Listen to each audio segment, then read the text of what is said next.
All right, I've said it before and I'll say it again. Welcome, friends, to East to West WLS Virtual Bariatric Meetup, the VBM. Like we said, we know how much bravery it takes to click that Zoom link, and we're so very thankful that you have done so. Today, we have two amazing humans that are joining us, Miss Lora Grabow and Miss Jana Wolf. Hi, friends. Hello, thank you. Hello, so good to be here. Thank you. Yeah, you two have, well, when we discovered you, we instantly knew that you are our people, and we cannot thank you enough for allowing us to continue to invite you on the podcast and just be a part of the East to West world, because you are amazing humans. You both have amazing, thriving practices and businesses outside of all of the things that you've been doing for us at East to West. And we're just thrilled to have you as experts on our panel tonight.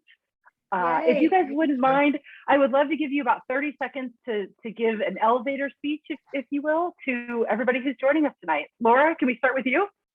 Sure. I am Lora Grabow. I'm a bariatric therapist here in Grand Rapids, Michigan. And I work primarily with bariatric patients. I've done everything from pre-op behavioral assessments to educational classes, group counseling, and individual therapy. I have a thriving private practice, and I love what I do, and it's great to be here tonight. Thank you, Lora. Miss Jana.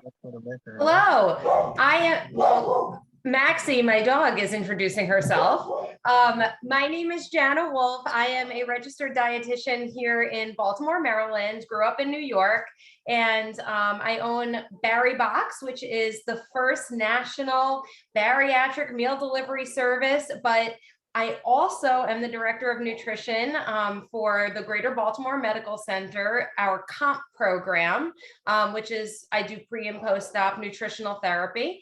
And I do counseling and support groups and all of this. So I've been working there for about 5.5 years. I've been in the wellness field for over a decade at this point, maybe 13 years at this point. And I have to say, I adore the bariatric community. I feel like I'm a part of it.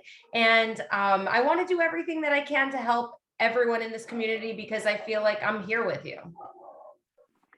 You two are here with us every step of the way, and we so appreciate your expertise. And I think, well, for me, I appreciate being seen as a human and not as just a bariatric patient. You guys do a very wonderful job of balancing the two, which is pretty phenomenal.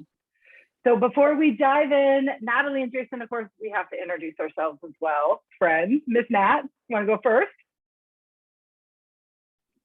Yes, sorry, I stepped away for a second. Sorry. Yeah, my name is Natalie. I'm at Breaking Barriers on Instagram, and I had VSG surgery on September 28th of 2020. It was actually my third bariatric surgery, and so far I've lost 140 pounds, and just thank you, continuing to learn and grow, and kind of entering this new phase of the bariatric journey. So yeah, I'm just excited to hear. I need this as much as I think other people do. Been struggling a little bit mentally lately, so I'm excited to listen and just feel connected. I think you speak for all of us, friends. I mean, we even though we might be the public face of East to West, we are going through it exactly as you guys are going through it too. We are truly in this together. That's what makes this community, I think, so special. Jason, my friend. My name is Jason. I had VSG on March 11th of 2020. I'm down 191 pounds. Same thing for me, just really love being here, the community that we get to hang out with, seeing everybody, getting to connect this close with everybody personally is just amazing for us. We talk to you guys through messages and posts and things all the time, which we love, but it just, nothing beats the face-to-face contact that we get to have with you guys here. So this, like April said, it means as much to us to be here as it does for you guys. So we appreciate everything that we get from you guys. The support is just overwhelming and we love it. So. Speaking the truth, my friend. And my name is April Williams. I'm actively April on Instagram. I had VSG in 2019. I'm down 120 pounds. And yeah, just thrilled to be a part of our community. So if this is your very first VBM, welcome. Like I said, thank you for joining us. If you have been to one before, you kind of know we always start off by going over some ground rules. We want to share our mission, so kind of the purpose of these virtual bariatric meetups, and then talk about some ground rules. So our mission is to support the bariatric community with humor, humility, and honesty. We want to destigmatize bariatric surgery. We want to grow a community of and for bariatric patients and their supporters. And we want a safe place to share ideas and experiences that add value to our lives before and after surgery. So this isn't a place to sell anything. This isn't a place to promote. This is a safe place for us to learn and grow and connect with one another. So our ground rules for the event, we're going to assume best intent. We're going to share what we are comfortable with sharing publicly because this is recorded. Like I said, we're not here to sell anything. If we see any nudity, violence, or isms in the chat or in our screens, we will just remove you from the event. And again, this is not medical advice. This is just bariatric patients getting together to connect, learn, and grow. We do have two experts with us today, but just know that if you are going to make any changes at all to your bariatric journey, consult your surgeon, your nutritionist, your therapist, consult your medical team. I think that was record time, I have to say. That's pretty good. I mean, after a year, we're getting into the flow of things. You're kind of on it tonight. I'll give it to you. Well, all right, my friend. So here's our agenda for tonight. In October, we're diving into all things spooky. So what gives us the spooks before and after bariatric surgery? Cravings and regain are the two biggest spooky things. And we are going to dive head first into those topics today. We're going to share some resources. We're going to do a little bit of a look ahead. There's big things coming, FYI, for East to West, but not to worry. This is not one of the things that is changing or going away. And then we also want to ensure that we have maybe 5 or 10 minutes to give you the floor to ask your questions to Lora or to Jana or just to the general community and get support in the moment. So we will work very hard to make sure that we can get that time in. And then the last thing, and I'll just let you know, if you have a question, you guys, there's so many of us here tonight, which is amazing. If you raised your hand in the screen or you raise your hand digitally, we might not see it. Those are really great ways to get our attention. But if you feel that a moment is passing and you really have something that you'd like to ask or say, just unmute yourself. You're welcome to do so and just say what you would like to say. I will ask for some moments of pause so we can maybe think and reflect. You're going to see me kind of put on a teacher hat, but that just tends to work, if that makes sense. So that'll be kind of the flow of the evening. Are we ready to dive in? Let's do it. Let's do it. Yes. Okay, first and foremost, though, friends, we will be taking some hydration breaks because as bariatric patients, we need to make sure we hydrated. So cheers, my friends. Tastes delicious. All right, our very first topic of the night. What is a craving? We're going to dive into cravings first. So I'll just kind of read the slide, and then I'm going to call on Lora and Jana to kind of give us their perspective, and then we'll open it up for just some more discussions. So a craving is a powerful desire for something. And I love how Lora talks about a craving and desire, because we all know that sometimes we get something in our head and we just cannot get it out, right? This desire, the strong feeling is almost inescapable, right? And they're hard to avoid because opportunities for cravings to arrive are everywhere, right? And somebody shared with us one time this line, and we absolutely love it. Every craving is a lie, right? And we say that because our bodies don't naturally crave Cheetos. Our bodies don't naturally crave these items or these things that we think that we want or that we need. If we are really truly hungry for nutrition, any food item will do. And we've probably experienced this before in our lives where we've been like, oh my God, I'm so hungry. And somebody will say, well, what do you feel like? And your answer is, I don't care.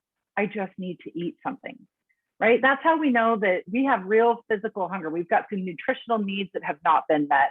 And our body is signaling hunger, signaling, right, this feeling that we need to eat, right? So cravings can indicate a couple of different things, right? They can indicate the hydration needs, nutrition needs, or they can really indicate an emotional need or a want. So Lora, will you kind of enlighten us about cravings and this emotional need? Right. So first of all, I want the community to know everyone has cravings, not just bariatric surgery patients, okay? Every one of us with a heartbeat, we will have cravings. And what I really want to point out, what I've learned from listening to my patients the last 18 years is this sense of power. It feels powerful. It feels strong. And it's usually about one food.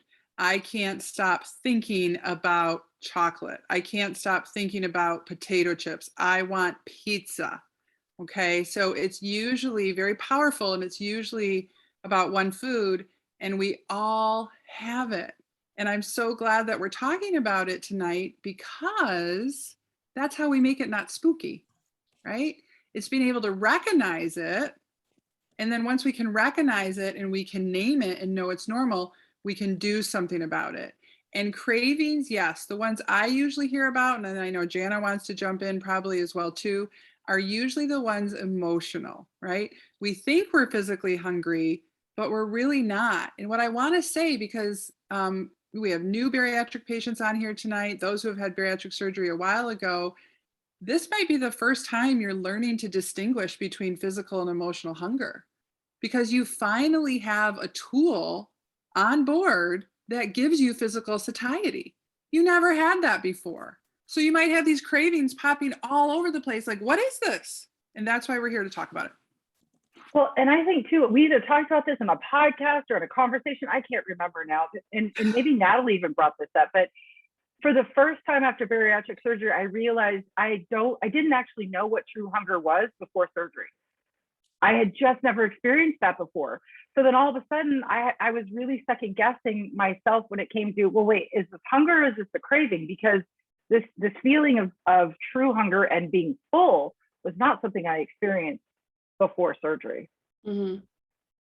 And I'm also going to add in there that the higher your weight, for your body, the more almost dysfunctional your hunger might be. So, our fat cells are very powerful and they produce hormones, and, we have, like, the more fat we have, the more leptin we have, which suppresses hunger. And, you actually physically might not feel hungry until boom, you have a craving. And then what do? Well, you seek the closest thing that you can. I mean, then there's also triggers for cravings. Like I go to the gym and I have to walk by a pizza shop every single time. And you realize, and I love doing this because I realize that 10 minutes after I walk by that pizza shop, because I smell it, I'm like, oh my God, I want it, especially leaving the gym. And you realize 10 minutes later, it's gone. There's nothing there anymore. You're like, okay, well, I could do with a meal, because actual cravings are fleeting. Real hunger does not go away. Okay, so you said a couple of things there, and I'm literally like, oh my God, where is my pen so I can write? I don't know how this happens. Every flipping time we have this conversation, I learn something new. Cravings are fleeting. Oh my God, duh, mm-hmm. But so true. If we can just fight through that craving urge, they will go away because they're not actually real. They're not based in nutritional needs or hydration needs, right? Unless you're truly hungry. And sometimes, I will say this, and I feel like everyone's going to agree with me. Sometimes if you do not give into a craving, it will haunt you, like this scary picture right here. So then what do you do? Because I could say, oh yeah, April, wait 20 minutes and then it'll go away. Like, do something else. You don't have enough to do, and you might be bored, or you might be stressed or procrastinating or thinking of something else, or you might want to reward yourself with something yummy, And I can tell you, yeah, wait 20 minutes. It'll be fleeting. It'll be gone. But what if it comes back the next day? Like you might actually sometimes want to give into that craving and enjoy it, but then you eat it a little differently. And Lora and I talk about this, about mindfulness and slowing down and really enjoying and savoring that, so that craving can go away. But that's like, I mean, this is like, it's not just about, is every craving a lie? It's like, well, what is it? And how do we treat each time, that this happens? Yeah, and can I jump in, April? Just a little bit? Yeah. So I want to just caution a little bit about it's fleeting. I love the idea that physical hunger doesn't go away.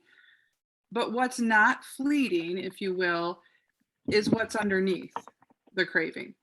And I love that Jana went there when she said, maybe you're bored, maybe you're procrastinating, maybe you're stressed. Those feelings, right? Okay, so I think what goes away is we finally realize this isn't about physical hunger. And if it was a boredom craving, distraction works. But if it's not a boredom craving, I don't think distraction is the right tool to pull out of your toolbox. I think we really need to kind of figure out, because cravings, at least from my expertise, are emotional in nature. And I find exactly what Jana said, you're going to be thinking about them the next day, no matter if you gave them food or not, because they can persist despite eating until you get to the root of what am I really hungering after? What is going on right now? So naming the feeling. I like talking to my patients about naming the feeling and actually doing the thing that you need. Like I was working with someone who said, every time I come home, I need this release. And the release is always the food, like I'll just go right to the fridge.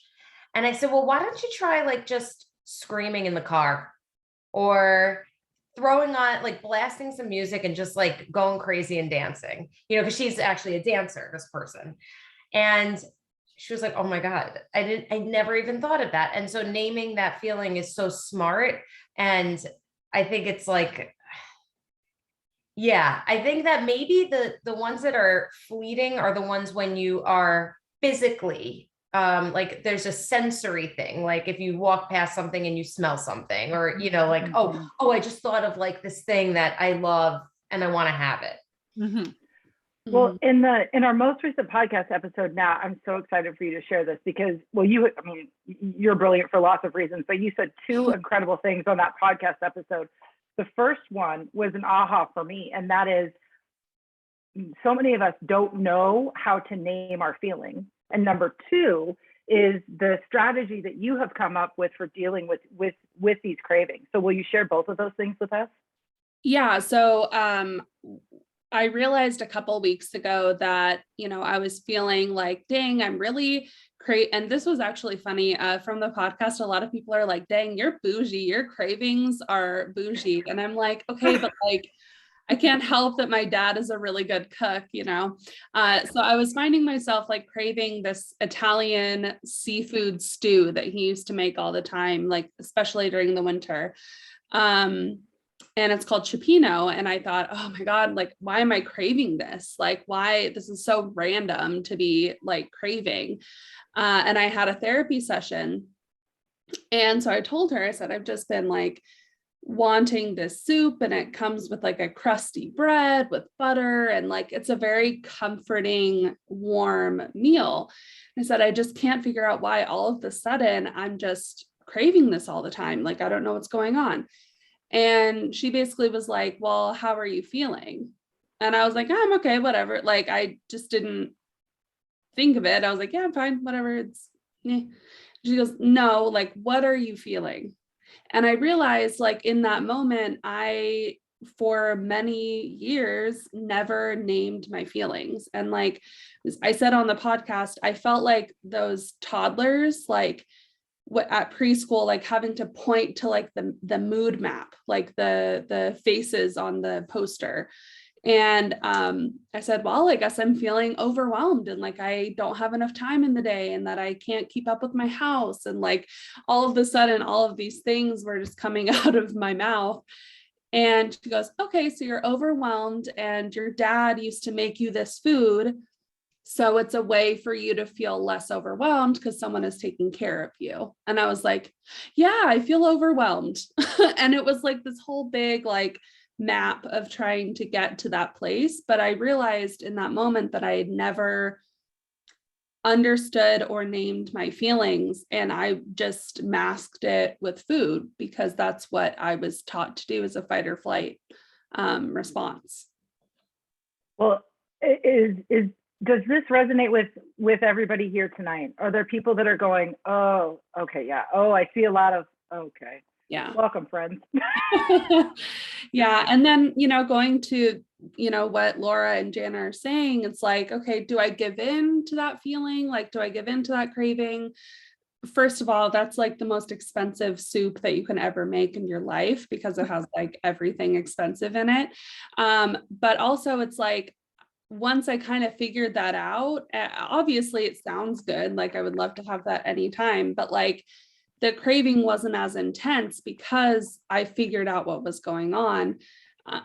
Excuse me. Sometimes though, cravings do haunt me. Like I know that if I don't give in, I'm going to end up binging on something. Like I'm going to end up binging on that thing that I've been thinking about. So for me, what I do is I kind of rate it. Like, is this something that I can get away with, like duping? Is this something that like I can just talk myself out of? Or is it something that like maybe tomorrow when I'm feeling less emotional, I'll just go and get it? So it's like, that's kind of my way of talking through those types of things. Well, and really, as we have come to understand in our bariatric lives, we have three options, and we always have three options, right? We can pass on the item, on the craving, we can find an alternative, or we can enjoy. And all three of those options are acceptable and right. What makes, I think, craving so difficult for us is that we think that once we've made a decision one time when it comes to cravings, that will be the decision that we can apply to every craving. But we can't, because every craving is different. Every moment is different. Every need is different. We cycle through hundreds, maybe thousands of emotions a day, and we experience thousands of different things a day. So to think that we can use the same strategy for every craving is really setting us up for failure, because we're going to do that thing continually, but it's not going to actually get us the result that we want.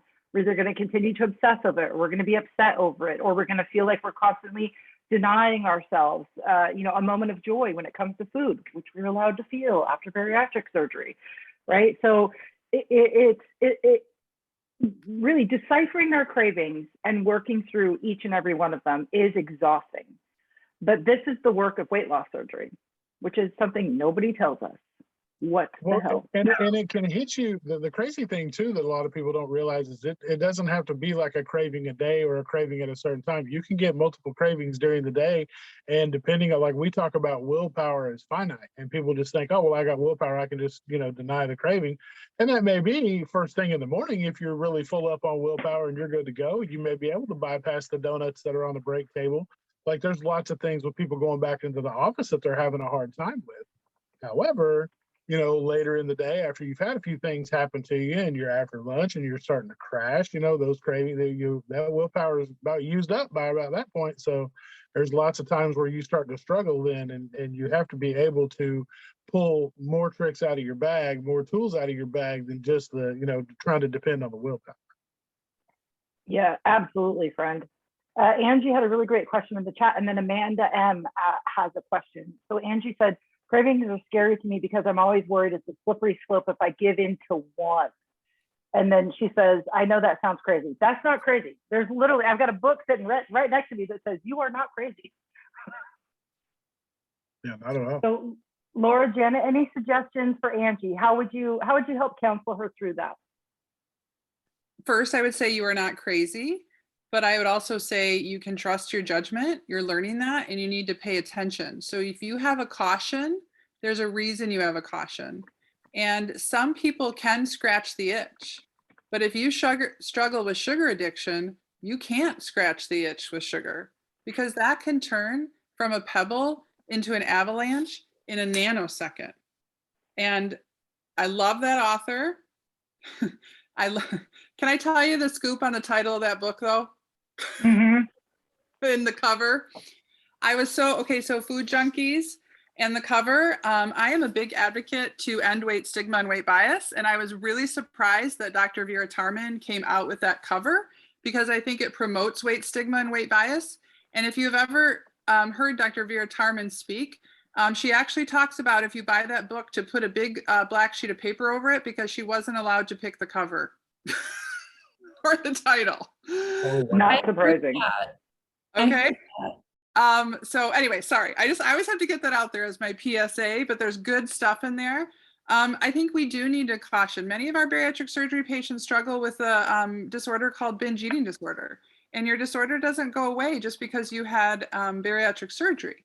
And so you need to really distinguish, can you scratch the itch sometimes or can you not? And I think you'll quickly learn because again, you know your body, you know what foods get control of you instead of you feeling in control of food. And you get to decide that. Not me, not Nat, Jason, April, your surgeon. So many patients say, well, I don't want you to tell me no. And I'm like, I'm not. You got to figure out your no. You got to figure that out. And then I'll help you do that journey. You know, And and I it's just very, want to add, I just want to add there that, you know, for a lot of us, when we get surgery, there's this thing of like, oh, we're sort of like healed. But I think that it takes years and years to come to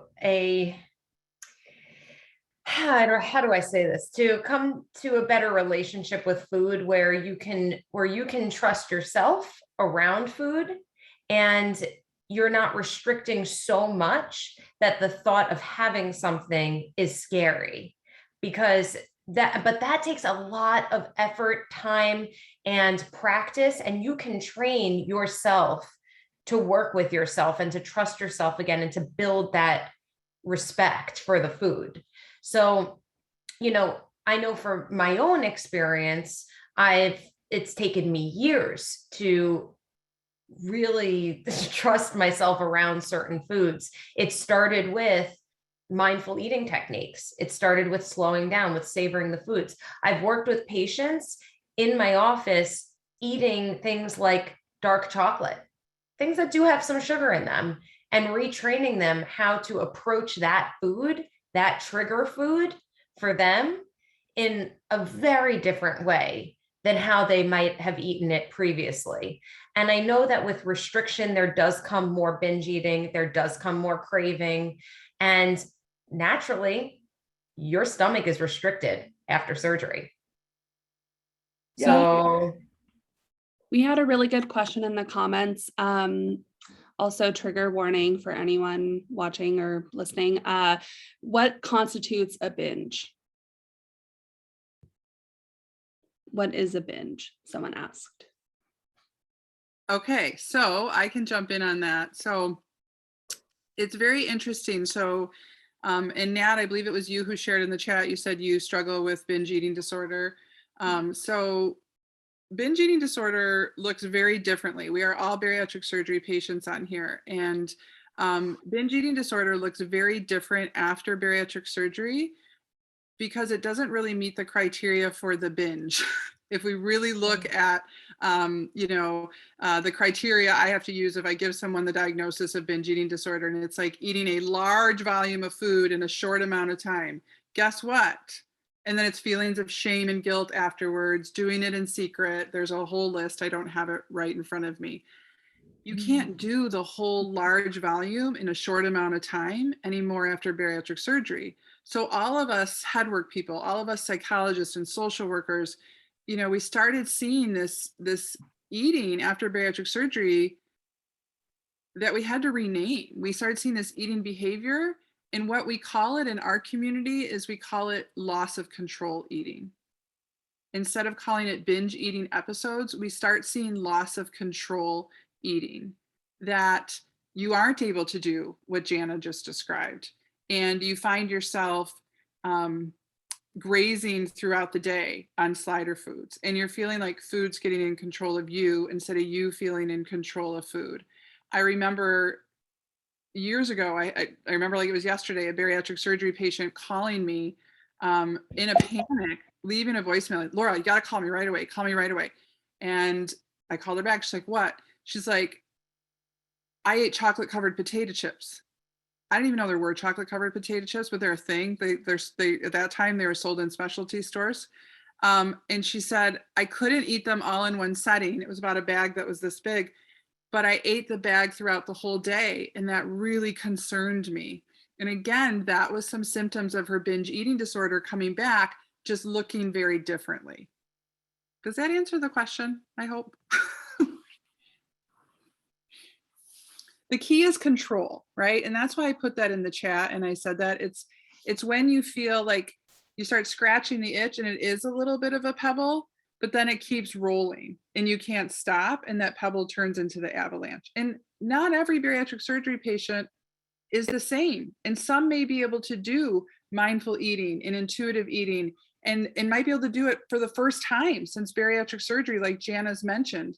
And there are some bariatric surgery patients that do struggle with food addiction and do struggle with binge eating disorder, that there are just some foods they choose not to have.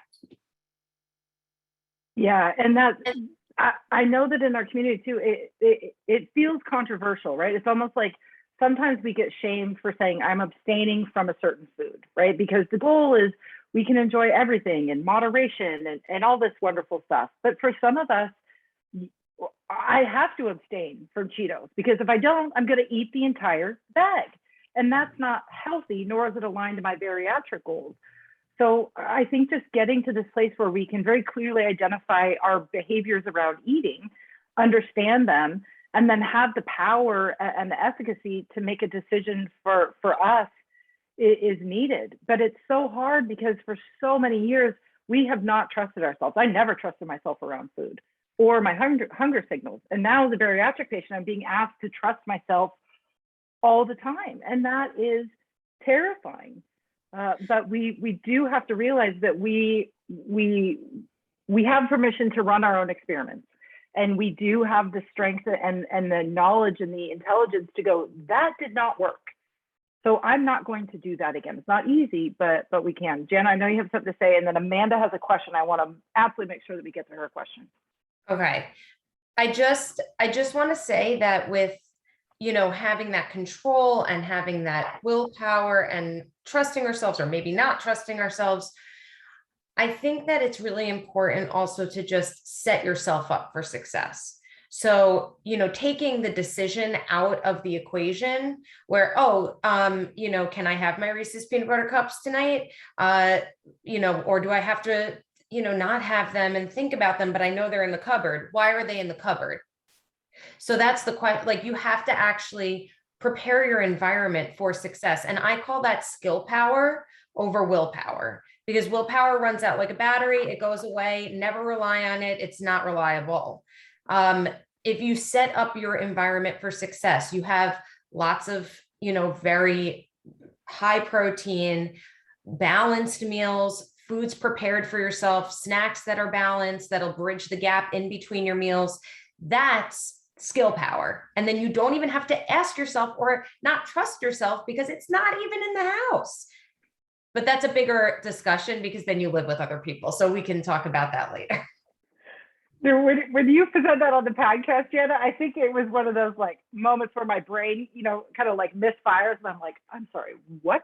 Because it finally made sense. I hate that word willpower. I just want to punch walls when I hear it because I'm like, oh my God, Jason knows. He now well, it's very blamey. It's very like blamey. It's like, well, you didn't have willpower, so it's all your fault. It's like, no, not quite. Exactly, not quite. So when I heard that, when you said skill power versus willpower, I was like, oh, now that I can get behind because I am a smart, intelligent woman and I can build some skills, right? Like I can do that. And like what you said, just preparing our environments for limiting those, and then having these personal conversations with ourselves, right? Like in the podcast, the very simple graphic, right? It's like if your hunger lives from your shoulders up, it's probably all in your head and it's emotional. If it lives from your shoulders down, it's probably physical and you need nutrition or you need hydration. So just starting there is light years further from where I was starting before surgery. And that is, I'm unhappy, I'm going to eat whatever it is. Amanda, are you still, oh yeah, I see you Would you like to ask your question, Amanda? You're good. April, can I jump in about the skill power? Because Yes. I saw a question in the chat that said, can I recommend a book about naming feelings? And that too, you know, just like setting your kitchen up for success, like Jana has just talked about, we can have skill power, right? And part of that skill power is being able to name our feelings. And I have an easier tip for you than a book.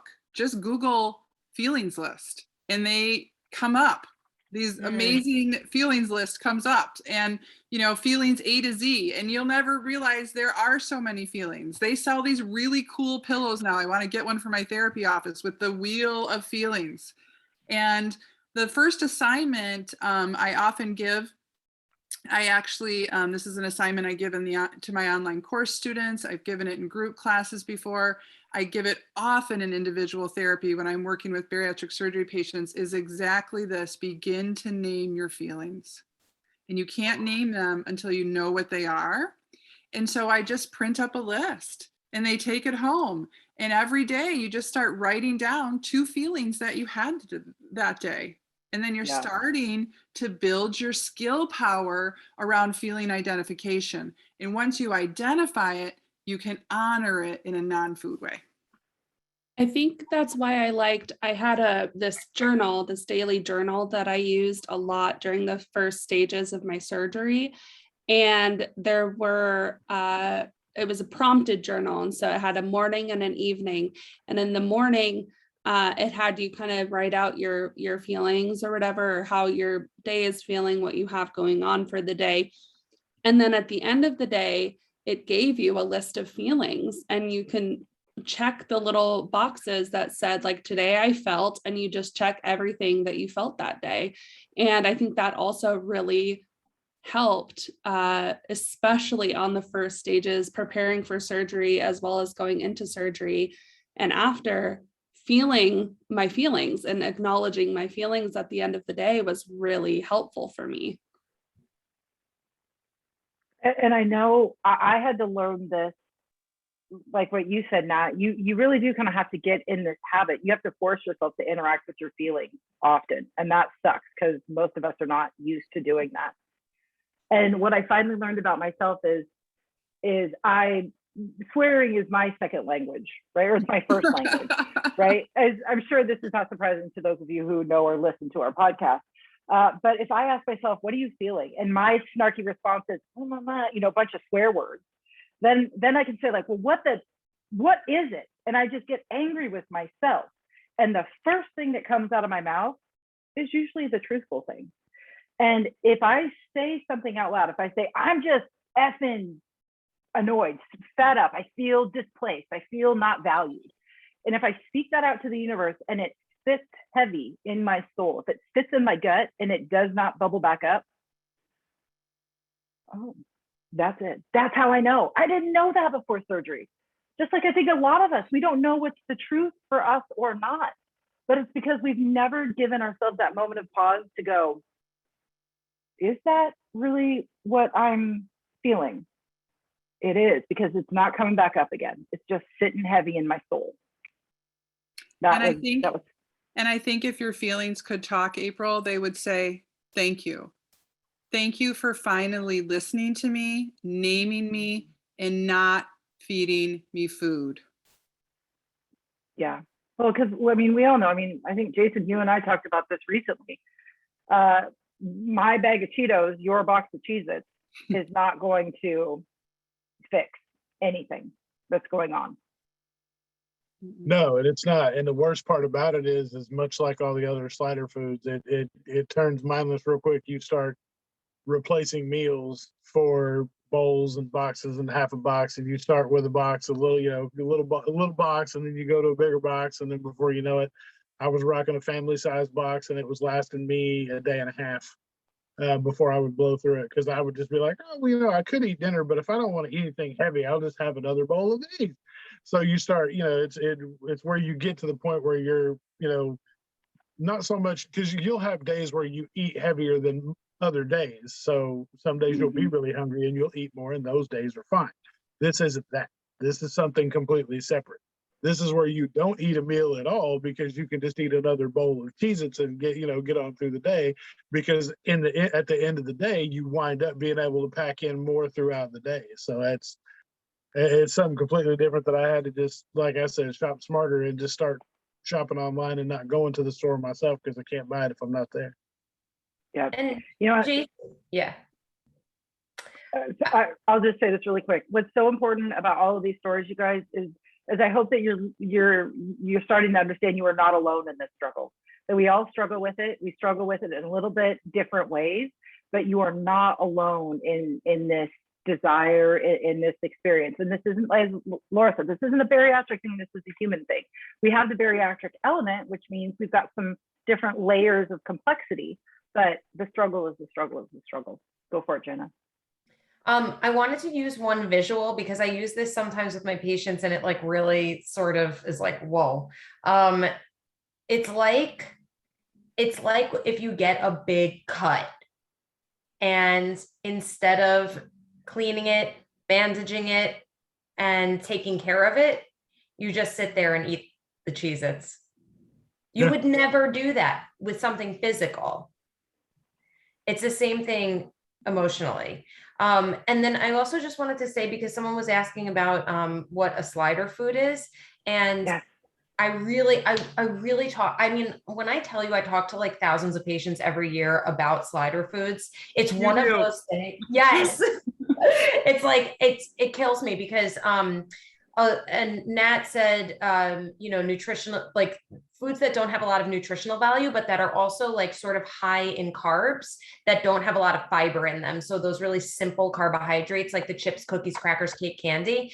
Think of things like when you're not feeling well, when you're sick, do you eat chicken and vegetables? No, you eat crackers and toast and white rice and, those types of things, because they break down and digest super easily.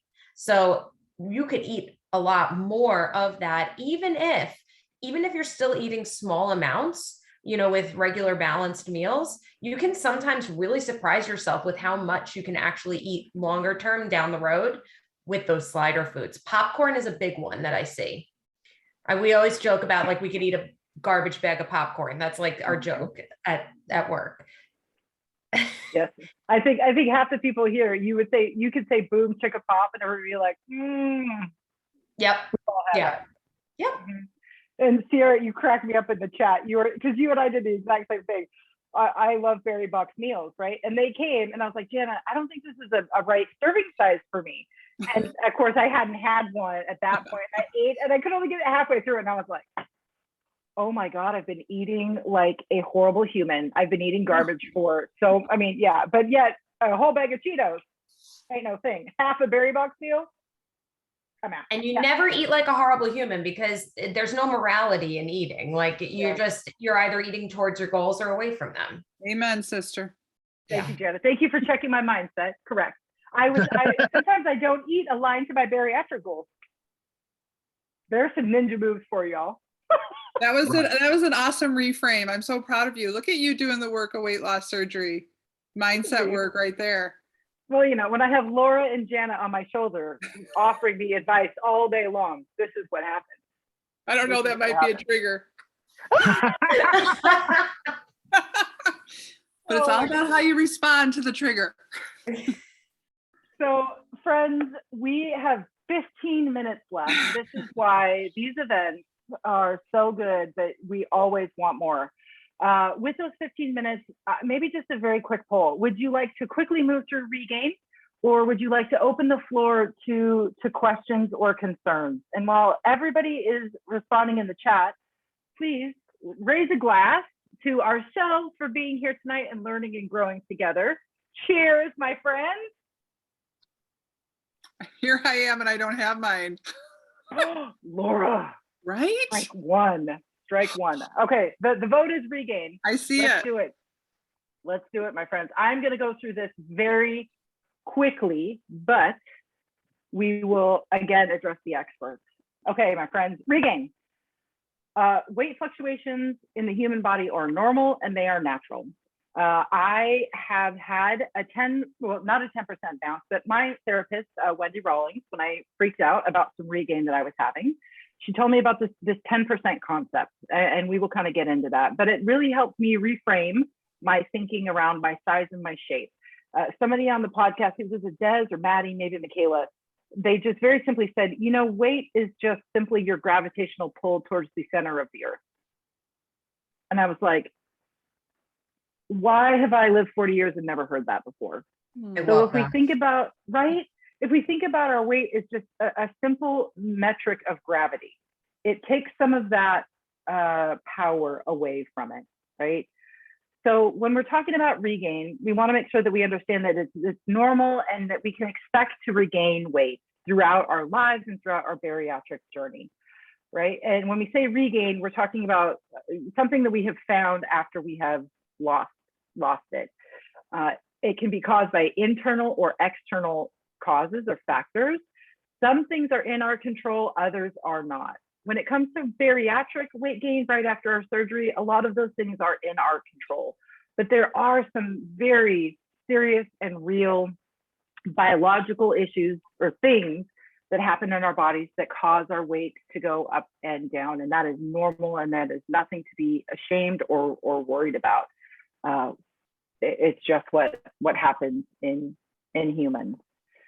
So at East to West, we talk about this concept all the time, and I really wanted to make sure that we highlighted it. We call it our happy, healthy weight.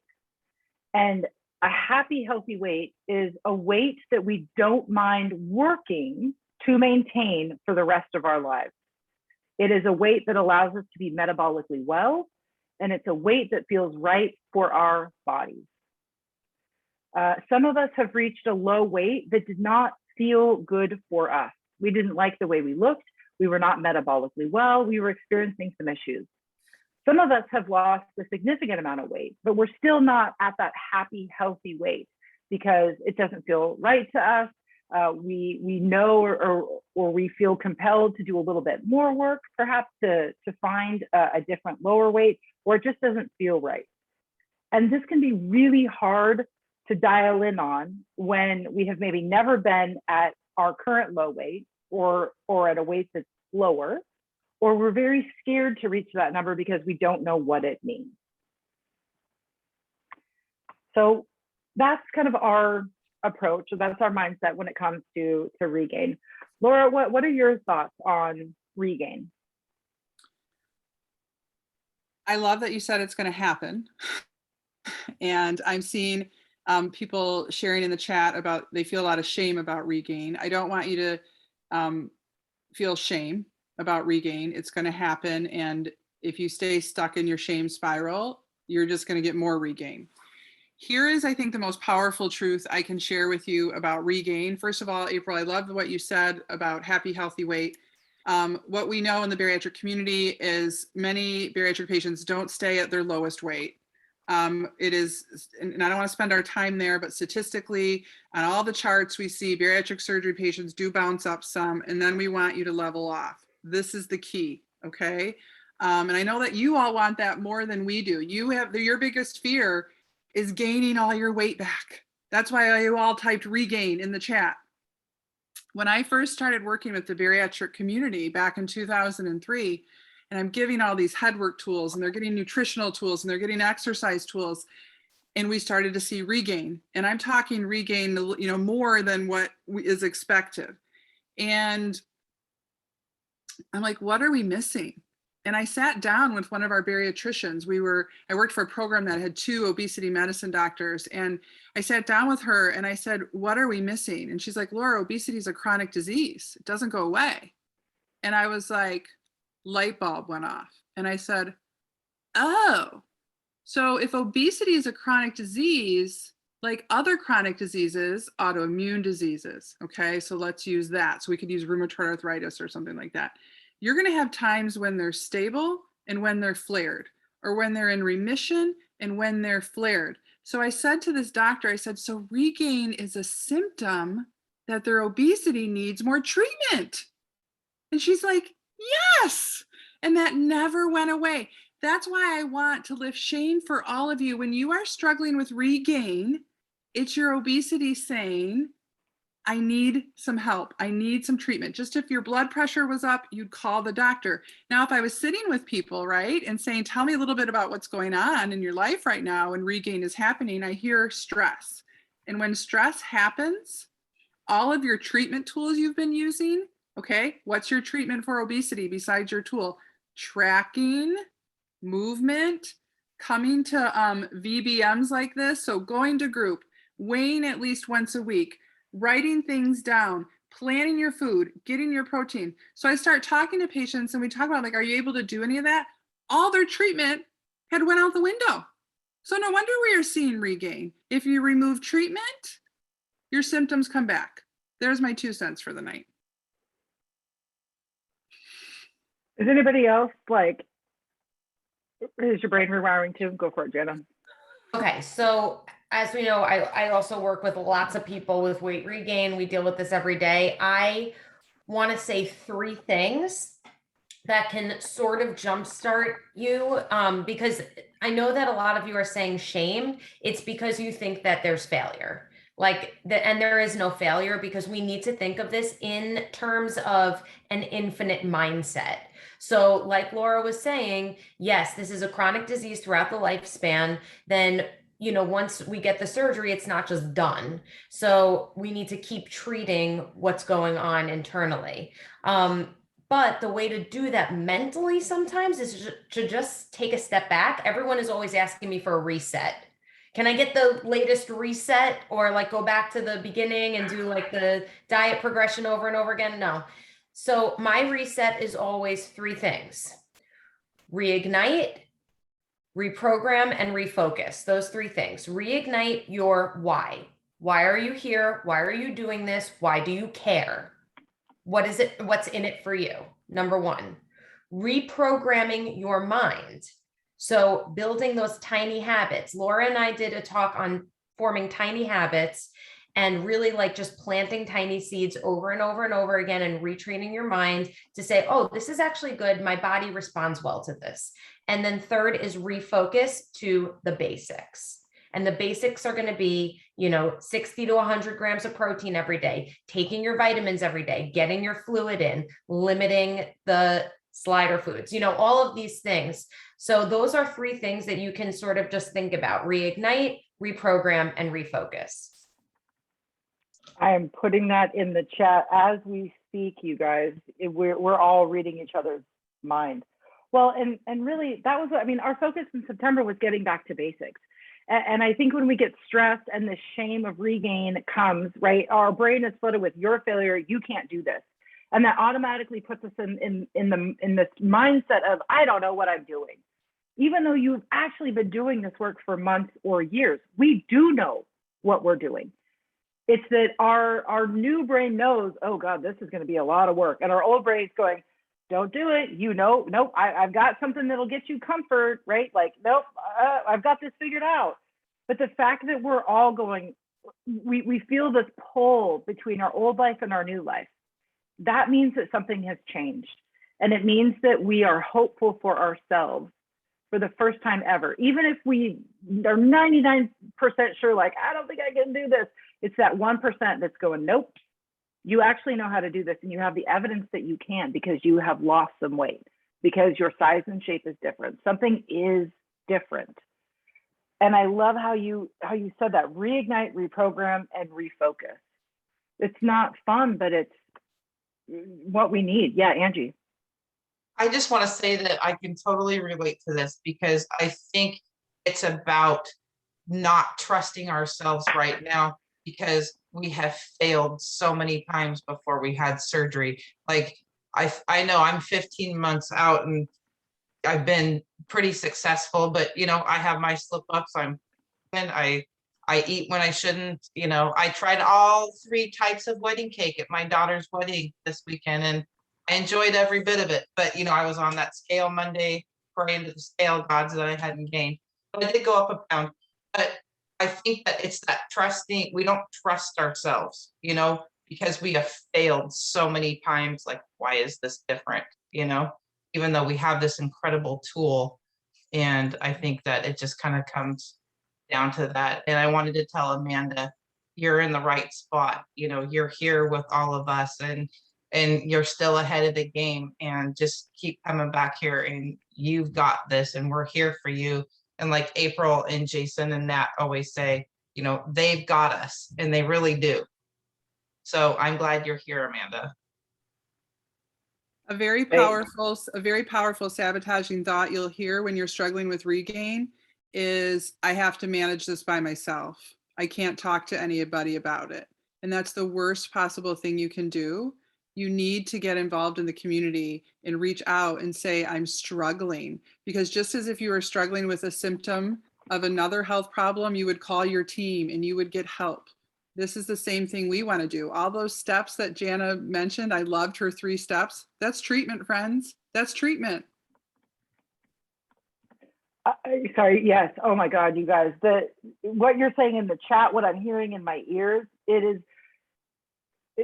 yeah, more treatment is so different than I'm a failure or there's shame here. No, there is no shame. There is no failure. And what I was thinking when somebody, I think Angie, when you said it, it doesn't matter if you've gained all of your weight back and then some more. You are here and you are still willing to do the work, right? Like, just because we don't accomplish something on the very first time doesn't mean that we're a failure, right? Like, babies take months to walk. We're learning how to live our life metabolically well. We're learning how to find our happy, healthy weight. That's going to take some time. That's going to take some effort, and we're going to stumble, and that's okay. There's nothing wrong with that. Jana, I saw your hand. I just want to say one last thing. And I think this is like so brilliant because I heard it at one of these conferences I went to recently, helping. And I know we've all heard this, but I'm going to say it again. Helping other people is helping yourself. So it makes us feel like the thing is more achievable when you have one other person or maybe 2 other people that you can help out. And, you know, I hate saying like, oh, where you are is someone else's goal or whatever, because that so goes back to like comparing yourself. And I think that's, you know, nonsense. But if you can help someone and reiterate what you yourself want to do, it's teaching yourself, you're reteaching yourself. And not only that, but you're passing it on. So, I mean, there's nothing better than that. Jason, my friend. Oh, I was just going to say that, you know, we often say that there is no failure in this journey until you just stop trying. If you wake up every day on a mission in your mind to take steps towards getting back on track, losing, and it doesn't matter if you start by saying, I'm going to lose 2 pounds this month. Whatever it is, if you can set a goal and you start working towards that goal, you have not failed your journey. You are, I mean, you may not be where you want to be right now, but it's a start. You started when you agreed to have the surgery in the first place. So getting started is scary. We know that, but we've been through the scariest part. So wake up every day, realizing that you've got a goal that you want to work towards, and just put your best foot forward and try to do that. No, but like I've said 100 times and I'll keep saying it, nobody wins the year in January. You're not going to win the day at breakfast. You know, you can have slips throughout the day as long as you continue to adjust around it, keep working towards it. You know, that's what it is. And don't ever, like I said, don't ever think that you're having to do this by yourself, because what we see a lot of times is people have a harder time the farther away from the community they get, because there is no accountability that way, and they don't really want to have to answer for some of the decisions that they're making. But in the long run, the more you surround yourself with the community and you realize that you're not doing it by yourself, it's, you know, that's where the sense of community comes in, and you can be lifted up and actually help. Like, you know, what the lovely ladies are saying, you know, in the chat, and, you know, and when they have their turns, it's easier to do when you're doing it with other people. You're helping each other, which is helping yourself. So keep that in mind when you're doing it. And please don't ever say that you're a failure. And if you need help, please reach out, because April, Natalie, myself are always available to talk if you need it. We can get you connected with others. If, you know, we don't have the right mindset to get you where you need to be, we can get you in touch with the people that are. Yeah, and I just wanted to also say, I said it in the chat, but like I didn't have, like I said, I've had 3, this is my 3rd surgery. I had the lap band when I was 15, which is pretty young already. There was nothing like this in the community. We didn't have Instagram. It was 2009. You know, I didn't have this support in this community. My lap band ended up failing me, and I didn't know what was going on because I didn't have a safe space to say, hey, I think something might be happening. You know, now 10 years later, when I do talk about what happened, people are like, oh, that happened to me. Oh yeah, I had a hard time with my lap band, or it did the exact same thing. I mean, I was septic. It was a very near-death experience, and I probably could have not had that experience if I had a support system, and I just didn't. So I want you guys to know that I know we say this at the beginning, you know, just clicking on is huge, but it really is huge. Like, you are in the right spot, whether or not you ate Cheetos 5 minutes before logging in, whether or not you were in McDonald's, like, it does not matter because you're here, and that's really important. Yeah. Yes. Amen. And I'm not a religious person, but I will say that. I'm like, Natalie, did you see my Cheetos bag, or what? Did I leave it? I definitely went to Costco today and definitely ate like half of the hot dogs. So Hey, food is not contraband. Food is Nope. not contraband. Nope. Friends, it is 6:02. I want to respect our time. I also want to acknowledge we talked about a lot tonight, and if your brain is spinning like mine is, I just want to let you know that's okay. It means that you are absorbing a lot. This is recorded. You can go back and revisit it at any time. But the other thing I want to let you know too, you don't have to figure it all out right now. You now have 8 million pathways that you get to explore as a bariatric patient and as a human that will lead you to success. We've got all these different things that we can explore. Our brains are just firing. That's what this is all about. It's about opening up the world of possibilities of things that maybe we haven't thought of before, because that gives us new avenues and places that we can explore along our own journey. Everybody that's here tonight is here because they are the community. So feel free to reach out to anybody. Lora and Jana are always here to support us. We know that they are very busy humans, but they are here for us. East to west, we are here for you, as well as other people in this community. So do not be afraid to reach out. That's literally what we are built to do. So don't be afraid of that. Before we hop off, I just want to share, we have some awesome graphics on our Instagram feed. Scroll through it if you're looking for like little quick hits. Clearly, we're going to be making lots of graphics out of all the mic drops that happened tonight, because there was a lot. So be checking the feed for that. Our recommended resources, and we will make sure to you guys, on Sunday, I will email out this presentation to everybody so you all have a version of it, but these are our recommended resources. Exciting news, we are recording a Regain episode with Jana and Lora next week. It will be our 73rd episode, so that will be coming out for you. If you have not listened to the Cravings episode yet, highly recommend that you do that as well. Lora offers a head hunger course, you guys. Recommend that you check that out because it is amazing. And Jana is the founder of BerryBox. And let me tell you, those meals, chef's kiss. I don't know how she does it. Every time I have a meal, I message her and I'm like, They're delicious. This is like wizard. Yeah, I'm like, this is wizardry. I don't understand how this works, but they are phenomenal. So kind of that skill power, right? Both Skill power, yes.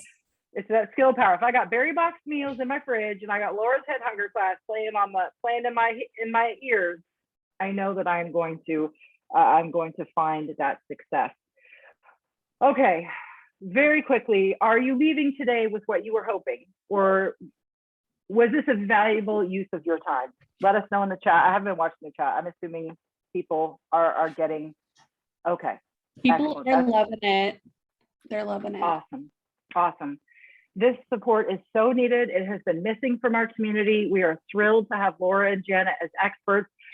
And what Lora and Jana have both helped, or have helped Jason, Natalie, and I understand, they are the experts in their very respected fields. But you know what, you guys, we are experts in the patient experience. And if we live in our expertise, we have the power to say, I need something and it was not provided to me. So I'm either going to find it or I'm going to create it. And to know that we have that power to demand the support that we want is how I know that our community is going to come together to find long-term success. So make sure that you are thinking of yourself as the expert. You are the patient expert, and we have the right to flex our expertise muscles. With that being said, we have something huge coming on November 4th. I almost said something that I probably shouldn't have, but what I will say is that if you enjoy this type of support, if this type of support has been missing in your life, or if you think that there's maybe a different type of support that's out there that you need, you're probably going to be really excited for what comes on November 4th. Jason, Natalie, Lora, Jana, is there anything else you want to add? Because those two experts, you guys know exactly what's coming. It's exciting. That's all I'm going to say. It's a very, very powerful resource that's coming to you. And I think that we're all very lucky to have it coming, and we're lucky to have each other. Mm-hmm. True. Yeah, if you guys have not signed up for our email list yet, I would suggest please doing so. You can sign up at our website at www.easttowestwls.com, because that's where you'll get the as soon as it drops on November 4th, you'll be one of the first people in the know of what's going on. So you'll have a front row seat to what is happening. It is going to be life altering in the way that support is given to our community. Like it's literally something that has never been seen before. Mm-hmm. Yeah, it's something that we have been working on since I've known April and Jason, so over a year. And it's something that we are just literally itching to share with you guys. And we know that it's going to just totally redefine what it means to connect and grow in the community. So we are just so excited. Sign up, get that newsletter. Link is in our bio. It's literally just on our website. You can sign up easttowestwls.com. Yep. And we don't mean to be those people that tease it, but it's just not quite ready yet. It's so close, you guys. And that's why that's why we're waiting a little bit. But I am thrilled with it. And I'm most proud that it is created by patients for patients. Mm-hmm. That's pretty rad for me, because it's exactly what we need. And to know that we've partnered with experts in our community that are going, you're the expert in patient, and clearly you need that. I want to help with that. Yeah, we have some I'm gonna really tease you guys so you sign up for the newsletter, but we have really big names partnering with us. We do. Really big. So one of them's Lora, one of them's Jana. Yeah. We're stoked. We are absolutely Richard stoked. Simmons. Simmons. I think he's still missing. Is that the big reveal that you're getting back? Richard Simmons, you guys. Are we all going back to 80s workout gear? I was going to say that the big reveal is if we get 1,500 people to sign up, I'm going to wear Richard Simmons shorts and the headband. Then we're doing it. That is recorded. That is recorded. Ooh, it is recorded, Jason. You just Hey, that's fine. That's fine. I got this. Well, okay, so here everybody's homework is stalk Richard Simmons online. Let him know that he needs to join us, our endeavor, because Jason, well, we need his movement expertise, but we also want to see Jason in a Richard Simmons outfit. Sorry, that's my Seahawk brain. I see that Freudian Seahawk flip I made right there. On the brain. All right, my friends, thank you so very much for joining us. You know how to get a hold of us. We appreciate your time. Let us know if we can help you in any way. Or let us know if there's a type of support out there that you're looking for and you can't find. We would love to create it for you and for our community.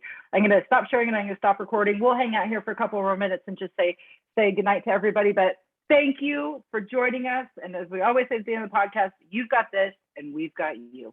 See you next time.